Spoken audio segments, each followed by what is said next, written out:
আমার দ্বারা আসবি সবসময় নাম্বার নিয়ে যাইস আমরা হালাবো না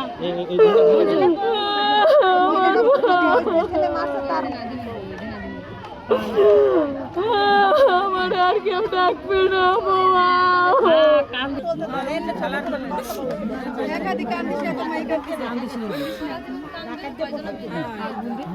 আমার মেয়ে তো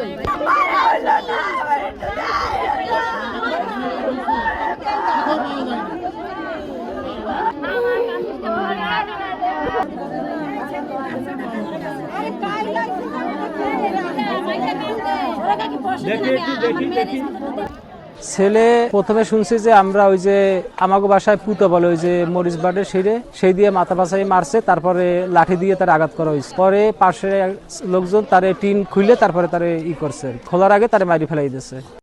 এই ছেলের যে পরিস্থিতি হয়েছে আরো 5টা ছেলে নষ্ট হবে, আরো 5 জন না শেষ হবে। যে অবস্থায় আর পৃথিবীতে না থাকাটাই ঠিক। আমার অত্যাচার কর্তব্যে মায়ের ভয়তে আমি চলে গেছি বাপের বাড়ি 4 বছর। আমার কানও ছেঁড়া আছে। আমরা এই খান মোহাম্মদপুরের গ্রামের সব লোক আমরা চাচ্ছি এ বাইসে থাকলে বাংলাদেশের ক্ষতি ছাড়া উপকার হবে না। হ্যাঁ, আমরা চাচ্ছি এরকম মাদক আসক্ত লোক আমাদের খান মোহাম্মদপুর এলাকায় দরকার নেই। ফোন দিয়ে কইছি ও মা তুমি ঘর তালা মাইরে ঘুমাইও। ও রাস্তায় কালকে কই আইছে যে আমি মারে বাড়িতে আমি আইস পারি কাল পারি আমি মাইরে ফেলাবো। আমি সেইতে আমি বারবার ফোন দিয়ে কই ও মা তুমি দরজাটা ভালোভাবে মারতে চাইছো। এই মাই তো কাল